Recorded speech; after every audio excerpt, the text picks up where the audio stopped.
A Bíblia é um livro gigante composto por 66 livros, mas sobre o que fala cada um desses livros? Nesse vídeo vamos dar um resumo e mostrar a importância de cada obra para o todo da Palavra de Deus. Mas antes, aproveita e comenta aqui embaixo falando qual o seu livro preferido da Bíblia e o porquê. E se você quer aprender a pregar melhor, ou quer começar a pregar, mas tem medo ou não sabe como fazer, eu te sugiro o meu curso completo de pregação. O link para adquirir está na descrição. Iniciamos com Gênesis, o livro dos começos. Primeiramente, ele explica a origem do universo e mundo, depois a origem da raça humana e a entrada do pecado no mundo.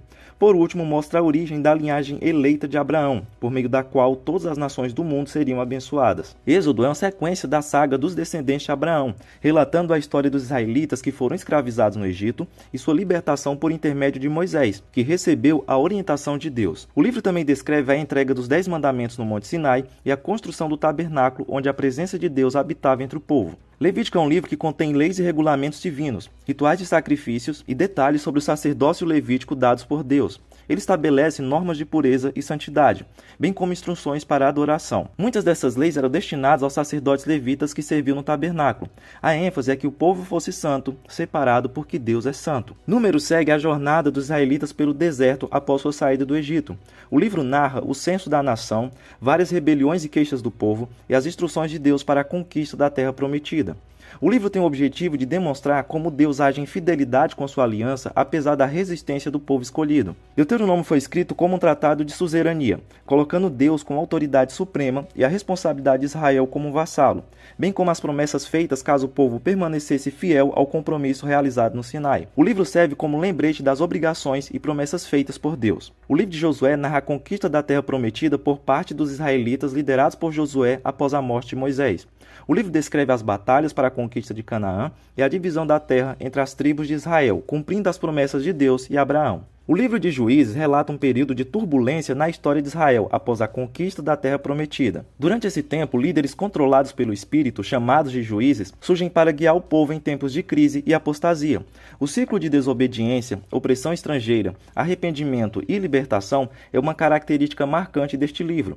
Essas pessoas mediaram a teocracia no período entre a morte de Josué e a coroação de Saul. Ruth conta a história de uma mulher moabita que vive no período dos juízes e que se torna parte da linhagem do rei Davi e através da qual Deus cumpre seu propósito gracioso na linhagem de Jesus. 1 Samuel começa com o nascimento de Samuel, um profeta e líder que desempenha um papel fundamental na transição de Israel de uma teocracia liderada por juízes para uma monarquia. O livro também introduz o primeiro rei de Israel, Saul, e o futuro rei Davi. 2 Samuel continua a história de Israel após a morte de Saul. Davi é ungido como rei de Israel e enfrenta desafios, incluindo conflitos com outros líderes e o trágico episódio de seu adultério com Batseba. O livro destaca o relacionamento entre Davi e Deus, bem como seu papel importante na história de Israel. O livro de 1 Reis descreve o reinado de Salomão, filho de Davi, e sua construção do templo em Jerusalém. Também narra a divisão do reino após a morte de Salomão, resultando nos reinos de Israel ao norte e Judá ao sul. A partir daí, todos os reis são classificados como seguidores de Davi ou de Jeroboão, filho de Nebate, e o resultado é que bem poucos seguiram a aliança com Deus. E a punição de Deus para isso está descrita em 2 Reis, que continua a narrativa dos reinos de Israel e Judá, acompanhando a história dos reis, profetas e eventos que levaram a queda de Israel para a Síria e posteriormente a queda de Judá para a Babilônia. Ao invés de seguirem a aliança com Deus e receberem bênçãos, esses reis preferiram julgamento e maldição. Já os livros de 1 e 2 Crônicas têm uma certa repetição. Eles resumem a história de Israel com foco na linhagem de Davi, a construção do templo e os reinados dos reis de Judá. Eles oferecem uma perspectiva mais espiritual desses eventos, destacando a importância da adoração a Deus e da obediência. Esses livros complementam as histórias de 1 e 2 Samuel e 1 e 2 Reis. Os eventos dos próximos 3 livros ocorreram durante um período de retorno do exílio babilônico e do domínio persa. O livro de Esdras narra a história dos judeus que voltaram à Judeia após o exílio babilônico. O principal foco é a restauração da adoração a Deus e a reconstrução do templo em Jerusalém. Esdras era um sacerdote e escriba que liderou o povo em uma nova aliança com o Senhor e na reintrodução da lei de Moisés. O livro de Neemias continua a história após os eventos de Esdras. Neemias, um copeiro do rei persa Artaxerxes, recebe permissão para retornar a Jerusalém e liderar a reconstrução dos muros da cidade, que haviam sido destruídos. O livro destaca a liderança de Neemias, seu zelo pela restauração de Jerusalém e sua ênfase na oração e na dependência de Deus. O livro de Esté é uma história realmente interessante sobre uma conspiração para matar o povo de Deus, mas através de um monte de coincidências malucas, como Esté ter se tornado uma rainha e ser capaz de proteger o povo de Deus. É interessante observar que este livro é o único que não menciona Deus pelo nome, mas por meio dessas coincidências podemos ver que Deus é quem está orquestrando toda essa história. Chegamos então aos livros sapienciais. Eles são conhecidos por conter sabedoria prática e reflexões sobre a natureza da vida, da moral e da espiritualidade. O livro de Jó conta a história de um homem justo chamado Jó, que enfrenta inúmeras tragédias e por isso questiona o motivo de seu sofrimento. O livro sugere que se apenas recebêssemos coisas boas de Deus, amaríamos Deus somente pelas bênçãos. Portanto, Deus permite o sofrimento para que através dele possamos aprender a amá-lo mesmo diante das dificuldades, reconhecendo que há complexidades cósmicas além da nossa compreensão. O livro de Salmos é uma coleção de poesias e cânticos que expressam louvor, adoração, lamento e confiança em Deus. Existe um salmo para quase todas as emoções humanas. Provérbios é um livro de sabedoria que contém uma coleção de ensinamentos práticos para a vida cotidiana. E Eclesiastes mostra como um homem que tem tudo na vida percebe que nada daquilo tem sentido sem Deus. O Cântico dos Cânticos é uma série de poemas idílicos que celebram o amor e a paixão entre um homem e uma mulher, sendo o livro proibidão da Bíblia devido à sua linguagem um tanto explícita. Isaías é como uma mini-bíblia dentro da Bíblia. Dividida em duas partes, ele se parece com a divisão do Antigo Testamento e do Novo. Os primeiros 39 capítulos de Isaías tratam do julgamento, refletindo o Antigo Testamento, enquanto os capítulos 40 a 66 oferecem uma mensagem de esperança, correspondente à ênfase do Novo Testamento na graça e no Evangelho. Isso mostra como a estrutura e o conteúdo de Isaías ecoam os temas e padrões que percorrem toda a Bíblia. Isaías é importante por conter profecias claras sobre Jesus, preparando o caminho para o cumprimento das promessas messiânicas no Novo Testamento. O livro de Jeremias relata o ministério do profeta Jeremias, que viveu durante um período tumultuado na história de Judá. Ele profetiza sobre a destruição de Jerusalém e o exílio babilônico devido à idolatria e desobediência do povo. Mas ele também oferece palavras de esperança e promete uma nova aliança escrita nos corações das pessoas. Agora em Lamentações, Jeremias preocupa-se tão somente em lamentar as aflições de Jerusalém e pedir que Deus não a rejeite para sempre. O livro de Ezequiel conta a história do profeta Ezequiel, que foi chamado para profetizar para os exilados judeus na Babilônia. Ele usa visões e simbolismos para comunicar as mensagens de Deus sobre o pecado de Israel e a promessa de restauração. O livro inclui as visões de ressurreição do Vale dos Ossos Secos e a glória de Deus. O livro de Daniel narra a vida do profeta Daniel, que foi levado para a Babilônia durante o exílio e serviu na corte do rei Nabucodonosor. O livro contém histórias conhecidas, como A Fornalha de Fogo e Daniel na Cova dos Leões, bem como visões proféticas que abrangem eventos futuros, incluindo a ascensão e queda de impérios mundiais e o julgamento de Deus. O livro de Oséias profetiza sobre a infidelidade de Israel, usando seu casamento com uma mulher adúltera como metáfora para ensinar o povo sobre infidelidade espiritual. Joel compara o dia do julgamento de Deus a uma praga de gafanhotos. Amós denuncia a opressão contra o pobre e o enfraquecimento moral. Ele clama por justiça, alertando sobre o dia do Senhor. O livro de Obadias é o menor livro da Bíblia e contém uma profecia direcionada contra a nação de Edom, que se opôs a Israel e à restauração do povo de Deus. Jonas nos ensina que é uma má ideia fugir de Deus e que a barriga de um peixe não é um hotel 5 estrelas.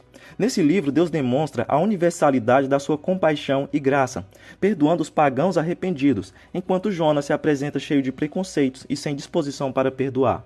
Miqueias fala do juízo divino contra a opressão e idolatria de Israel e Judá, mas traz consolação ao falar do nascimento do Messias em Belém. O livro de Naum anuncia a destruição da cidade de Nínive, a capital da Síria, devido à sua maldade e crueldade. Abacuque é um livro que registra o diálogo entre o profeta e Deus.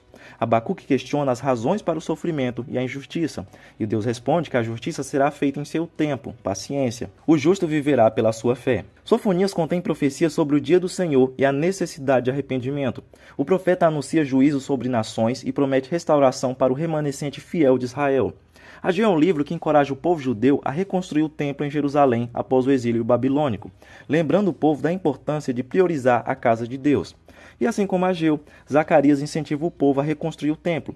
Ele ainda fala sobre as próximas fases da obra redentora divina, nos ajudando a olhar para o futuro quando o reino de Deus foi estabelecido. Malaquias mostra que, apesar dos esforços dos profetas, o povo não tinha mudado em nada, a não ser pelo remanescente fiel. Ele fala ainda sobre a vinda de um mensageiro antes do grande e terrível dia do Senhor, e assim termina o Antigo Testamento. O Evangelho de Mateus destaca a genealogia de Jesus, apresentando-o como o Messias prometido e rei de Israel. O livro abrange os ensinamentos de Jesus, os milagres e os eventos-chave da sua vida, incluindo seu nascimento virginal. O Sermão da Montanha e a Grande Comissão. Ele enfatiza a ligação entre o Antigo e Novo Testamento, destacando as profecias cumpridas por Jesus. O Evangelho de Marcos é um relato de Jesus em ação, destacando seu poder em milagres e curas. Lucas, assim como Marcos, é uma história sobre Jesus escrita de uma perspectiva não judaica. Por isso se concentra em como Jesus é o salvador de todas as nações, não apenas dos judeus, e se concentra mais ainda nas mulheres da vida de Jesus. O Evangelho de João difere dos outros evangelhos. Ele explora a divindade de Jesus de maneira mais profunda, porque os 3 primeiros livros são chamados de evangelhos sinóticos.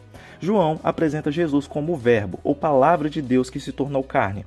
O livro inclui ensinamentos profundos, como a conversa com Nicodemo sobre o novo nascimento, e as Eu Sou, declarações de Jesus. João também enfatiza o relacionamento íntimo entre Jesus e o Pai.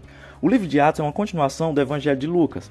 Ele narra os eventos que se seguiram à ressurreição de Jesus e o início da expansão do cristianismo. O livro começa com a ascensão de Jesus ao céu e o derramamento do Espírito Santo no Pentecostes. O apóstolo Pedro e os demais seguidores de Jesus começam a pregar e realizar milagres em Jerusalém. A igreja cresce rapidamente, apesar da oposição das autoridades judaicas. Atos então segue as viagens missionárias do apóstolo Paulo, que desempenha um papel central na disseminação do cristianismo entre os gentios. E ao fazer isso, ele escreve muitas cartas para eles. Então vamos dar uma olhada nelas. A carta aos Romanos aborda doutrinas teológicas fundamentais, incluindo a justificação pela fé, a lei, o papel dos gentios e judeus na história da redenção e a importância da santificação. A primeira carta aos Coríntios aborda questões relacionadas à disciplina na igreja, a unidade do corpo de Cristo, o casamento, a ressurreição dos mortos e o uso dos dons espirituais. A segunda carta aos Coríntios é uma continuação da primeira, e agora Paulo defende sua autoridade apostólica, fala de reconciliação e a coleta para os santos empobrecidos em Jerusalém. A carta aos Gálatas fala da justificação pela fé, a liberdade em Cristo e a importância de não voltar à escravidão da lei. Paulo defende a suficiência da obra de Cristo para a salvação. A carta aos Efésios enfatiza a unidade dos crentes em Cristo e a construção da igreja como o corpo de Cristo. Paulo discute os princípios da vida cristã, relacionamentos familiares e armadura de Deus. A carta aos Filipenses expressa a alegria e gratidão de Paulo pelo apoio financeiro da igreja de Filipos. Ele exorta os filipenses a viverem em unidade e humildade com Cristo. A carta aos Colossenses destaca a supremacia de Cristo e a suficiência de sua obra redentora. Paulo adverte contra filosofias e tradições humanas que desviam da verdade em Cristo. A primeira carta aos Tessalonicenses trata da volta de Cristo e incentiva a esperança e a santidade enquanto isso não acontece. A segunda carta aos Tessalonicenses aborda mal-entendidos sobre a vinda de Cristo e a importância do trabalho e da disciplina na vida cristã. A primeira carta a Timóteo fornece instruções pastorais para Timóteo, um jovem líder da igreja. Paulo aborda a doutrina, a liderança e a conduta na igreja. A segunda carta a Timóteo é uma carta pessoal de Paulo a seu aprendiz Timóteo. Ele encoraja a perseverança na fé e no ministério, apesar das dificuldades. Tito fala sobre garantir que todos na igreja recebam bons ensinamentos. Os homens deveriam aprender com homens mais velhos como ser bons homens. Mulheres deveriam aprender com as mulheres mais velhas como ser boas mulheres. E todos os cristãos precisam aprender com a igreja e ser disciplinados por ela. Filemon é uma carta sobre o perdão cristão. Filemon tinha um servo que fugiu, mas Paulo diz a Filemon para aceitar seu servo de volta, não como um escravo, mas como um irmão e perdoar todas as suas dívidas.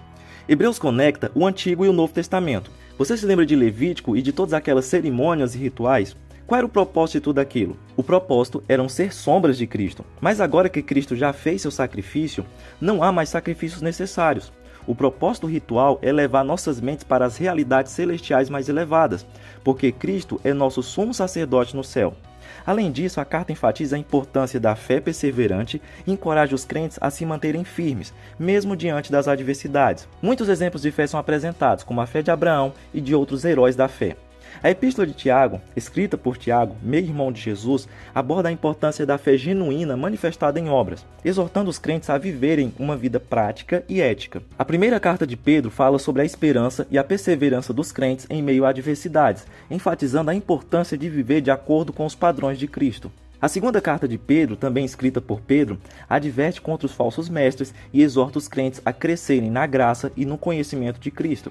A primeira carta de João é uma carta pastoral que enfatiza o amor, a comunhão e a confiança em Deus, bem como a necessidade de evitar o pecado. A segunda carta de João é uma carta breve que exorta os crentes a permanecerem na verdade e a não receberem falsos mestres em suas casas.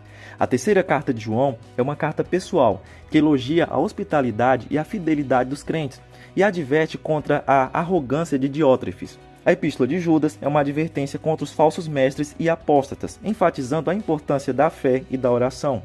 O livro de Apocalipse é uma visão profética dada a João, exilado na ilha de Patmos.